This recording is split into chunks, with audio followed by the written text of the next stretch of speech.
Attention please. కావడానికి America ప్రెసిడెంటే అయినా యావత్ ప్రపంచ బాధ్యతను బాగోగుల్ని తానే భుజాన మోస్తున్నట్లు భావించే చిత్తచాంచల్యం ఆయనది. తాను చెప్పిందే వేదం చేసిందే శాసనమన్న దురహంకారం ఆయన కొత్త సొత్తు. ప్రపంచంలో ఎక్కడ ఏ మూల ఏ కీలక పరిణామం చోటు చేసుకున్నా కారణం తానేనని, ప్రేరణ తనదేనని పదే పదే చాటింపు వేసుకునే డొనాల్డ్ ట్రంప్ ఇటీవల ఇండియా ఊసెత్తితేనే నిప్పులు చెరుగుతున్నారు. ప్రబల శత్రువు మిత్రుడు తనకు విరోధేనంటూ చెలరేగిపోతున్నారు. కొత్తగా తనకు గిట్టని దేశాల జాబితాలో చేరిన ఇండియాపై సుంకాల బాంబు పేలుస్తానంటూ నోరు పారేసుకున్న వైట్ హౌస్ కామందు అన్నంత పని చేశారు. ఇండియా నుంచి దిగుమతులపై 25% సుంకాలు విధించిన చేత్తోనే ఇంకో 25% వడ్డించేశారు. ఈ ఆగస్టు 27 నుంచి ఆ మేరకు బాదుడు తప్పదని హుంకరిస్తున్నారు. రష్యా నుంచి చమురు కొనుగోలు చేస్తున్న భారత్ తమకు మంచి వాణిజ్య భాగస్వామి కాదని డొనాల్డ్ ట్రంప్ మహచక్కగా సెలవిచ్చారు. అమెరికా ఘనమైన అగ్రరాజ్యం కనుక తనకు ఏది మంచిదో తానే నిర్ణయించుకుని అందుకు అనుగుణంగా చర్యలు తీసుకోవచ్చు. ఇండియాకు అది వర్తించదని అమెరికా దృఢంగా విశ్వసిస్తున్నట్లుంది. వాణిజ్య భాగస్వామిని ఎంచుకునే హక్కు భారత్కు ఉందన్న రష్యా మాటలు అక్షర సత్యాలు. మెడకాయ మీద తలకాయ, అందులో కాస్తో కూస్తో గుంజు ఉన్న ఎవరైనా అలాగే చెప్తారు.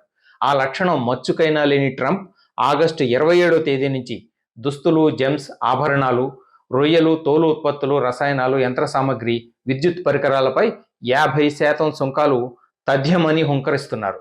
రష్యా నుంచి చమురు కొనుగోలు చేస్తున్నందుకే ఇండియాపై సుంకాలు మోతెక్కిస్తున్నామంటున్న ట్రంప్ అదే రష్యా నుంచి చమురు కొంటున్న చైనా, తుర్కియాల జోలికి పోలేదు. టెర్రరిజానికి పురిటిగడ్డగా భ్రష్టు పట్టిన పాకిస్తాన్పై సుంకం 19%. ఇండియా విషయానికి వచ్చేసరికి ఎకాఎకి 50%. ఆయన పేరే ట్రంప్, స్వభావం చూడబోతే ట్రంపెట్. ఇష్టారాజ్యంగా, తలచిందే తడవుగా వివాదాస్పద నిర్ణయాల బాకా ఊదుతూ ఇండియా పాలిట జాకాల్గా మారాడాయన. జాకాల్ అంటే గుంటనక్క. అయినా అప్పట్లో భారత్ పెద్దగా అభ్యంతరాలు వ్యక్తపరచలేదు. అమెరికాతో స్నేహ బాంధవ్యం ఏమాత్రం దెబ్బతినరాదన్న లక్ష్యంతో ఆచి తూచి వ్యవహరించింది.